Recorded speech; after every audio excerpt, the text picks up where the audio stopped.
I lean back in my chair, stretching my stiff neck. The afternoon sun casts long shadows across my office. My gaze drifts to the framed photograph on my desk. It's a casual shot of me from last summer, a bright day at the park. My smile is wide, carefree. The smooth paper reflects the light gently. I often look at it, a quiet moment of reflection. Suddenly, the image distorts. A shiver runs down my spine. The smooth paper warps, almost rippling. My youthful face in the picture begins to age, rapidly. Deep lines etch themselves around my eyes across my forehead. My dark hair turns prematurely gray at the temples. The vibrant colors of the park grass fade, draining into a dull, melancholic sepia tone. It happens in the span of a single breath. A cold, piercing dread washes over me. My breath catches in my throat, thin and ragged. This cannot be real. Then, just as abruptly, the transformation reverses. The etched lines smooth away. My hair darkens, restoring its original shade. The park colors brighten, snapping back to vivid green. I stare, my mind reeling, a profound disorientation setting in. Did I truly see that? My hand shakes, trembling against the cold desktop. The framed photo does not move. The room is quiet, too quiet. My heart hammers against my ribs, a frantic drum. I push back from the desk, my chair scraping the polished floor. This feeling, it is not right. My perception, it feels fractured. My hand trembles slightly as I set the Polaroid camera down on my desk. The cold, smooth plastic feels wrong against my palm. A prickle of unease traces my skin. I try to steady my breath. The recycled office air suddenly thick.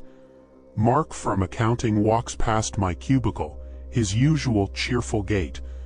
"Morning, TVERO. Big presentation today," he says, his voice clear and resonant. I manage a weak nod, forcing a small, strained smile.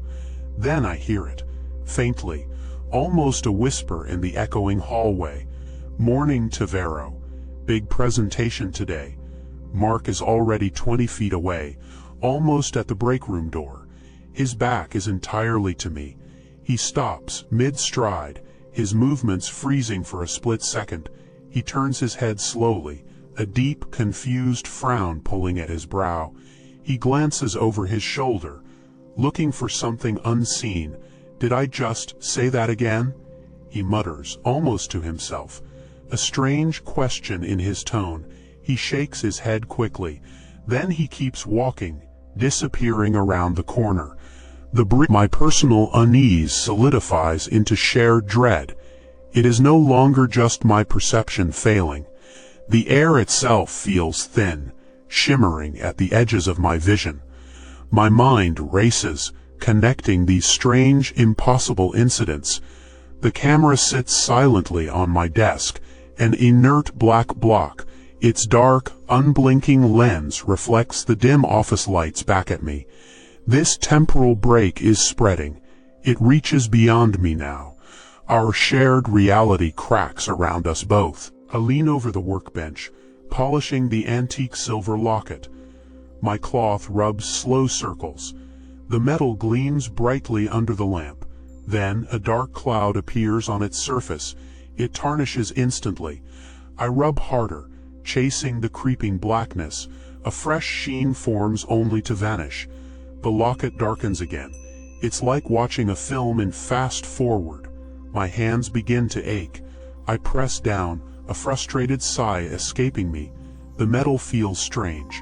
It grows cold beneath my touch, unnaturally cold. A sharp shiver runs up my arm. This is not normal. I drop the locket onto the thick felt mat. It lands with a muted thud. From beneath it, something slides out. A dull brass key. I know it wasn't there. My breath catches in my throat. I stare at the small object.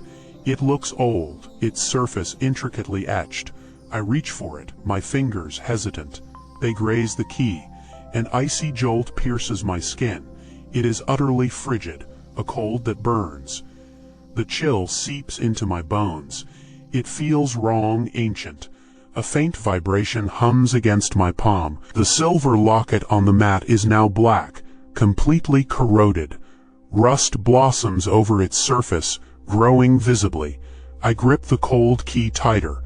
My pulse races. I push my chair back, a quiet scrape against the linoleum. My gaze drifts to my own shadow, stretched long on the far wall. As I shift to stand, the dark form moves first, a flicker anticipating my intention to rise. My heart thumps against my ribs. It knew what I would do. Lena appears at the edge of my cubicle. Her movements are stiff, almost jerky. Her eyes are wide and strangely vacant, fixed on nothing in particular. She drifts closer, slowly, like a sleepwalker. I clench the old brass key in my palm. The metal is suddenly cold against my skin, impossibly cold. She stops inches from my desk. Her voice, usually soft, is a flat, monotone whisper. The key, it remembers your final turn, TVERO. Her words hang heavy in the still, stagnant air. My blood chills. This is not Lena. Her head tilts, a subtle, unnatural angle. I cannot make eye contact. She repeats herself, louder now. A dry rasp that cracks in the quiet. The lock, it waits for the end to unlock you. Her face is utterly devoid of expression. I can barely breathe. The key feels like lead. Her eyes finally find mine. But there is no recognition. Only a deep, chilling awareness. The room darkens imperceptibly, a slow fade. My spine crawls with a cold, creeping fear. I am trapped. My eyes fix on the still, dark water. I see my own face staring back, a pale, distorted mask. I slowly lift my right hand. It rises, hesitant, toward the shimmering surface. But my reflection in the water moves first. The mirrored hand ripples and plunges. It breaks the liquid plane with an unheard splash. My actual hand still hangs in the air, a beat too late. A sudden, sharp chill washes over me. My breath catches, trapped. I yank my arm back, a desperate jerk. The reflection smooths instantly. My real hand feels heavy, alien. My mind reels, grappling with the impossibility. I try again, my fingers moving with agonizing slowness. The reflection anticipates. It plunges into the water, a phantom movement. This time, a faint hollow echo rises from the disturbed surface. It sounds like my own gasp. My body shivers, an uncontrollable tremor. I look away, but my reflection persists. It gazes back at me, its eyes wide with a terror that is not yet mine. My heart pounds a frantic rhythm in my chest. It stretches, then contracts, an unnatural dance. Only then does my foot finally move. The old brass key in my hand feels strangely light, then impossibly heavy. It pulses faintly. My grip tightens around its cold metal. This connection is wrong. My own body feels like a crude mimicry. I am no longer in sync with myself. I trace the cold metal of the antique key in my palm. My fingers feel a strange slickness. The sharp edges, they are gone now. My gaze lifts slowly. The porcelain doll watches from its dusty perch on the mantelpiece. Its painted eyes stare blankly, a fixed, knowing gaze. I take one slow step closer. A faint silver shimmer crosses its tiny face. The doll's pristine porcelain surface, it shows thin spiderweb cracks. They appear, then vanish in an instant. I blink hard, trying to clear my vision. Was it real? The doll flickers again. Faster this time. A deep hairline fracture now webs across its delicate cheek. Then it is perfectly smooth. A second later, a much uglier, gaping break tears through the ceramic. I gasp. Tiny, almost invisible dust motes drift down from its miniature dress. They glitter, catching the dim light. They land on the wooden floor. This is not a trick of my tired eyes. The doll is not simply old. It is actively decaying. It shows its future, its shattered, broken form. My own body, will it also worn flat, as if by centuries? My heart pounds a heavy, sickening beat in my chest. Everything around me reveals its end, its death. I push the heavy oak door open. It scrapes loudly on the stone floor, a harsh sound. I step inside the dark room. My foot finds a loose flagstone. I take another careful step forward. Then, I am back at the doorway. My hand is on the cold wood frame. The oak door scrapes shut behind me again. It is the exact same sound. I feel a quick jolt of fear. I know I just entered. I stare at the room.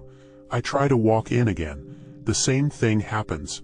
My body resets. It is a brief, tight temporal loop. It happens instantly, repeatedly. The looping stops. I stand still. My breath hitches. The room itself then begins to distort. The far wall stretches slowly, like soft rubber. It pulls backward, creating a dark, endless corridor where none existed. The floor beneath my feet undulates. It rises into a hump, then dips into a valley. My balance falters. The ceiling presses down low, then pulls upwards out of sight. Space unravels around me. I look at the heavy iron key in my palm. It feels strangely light. I toss it up gently. It drifts towards the newly elongated ceiling. Gravity is gone. This place disobeys physics. My mind struggles to comprehend. The room breathes, expanding. I am trapped in a breaking reality. I press hard against the damp, crumbling plaster. My hand sinks in, not just through the wall, but through time itself. The surface ripples, colors bleeding like old, damaged film. A faint, small handprint appears there. It is mine, a child's outline, pale and uncertain. Then another appears, overlaying it.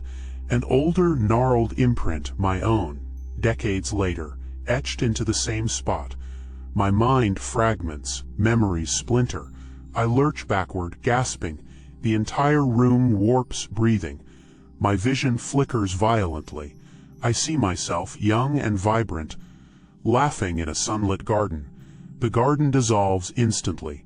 I am then old, frail, eyes closed, lying perfectly still in a dark velvet-lined box. The coffin. It is the very image from the cursed photo, but it moves.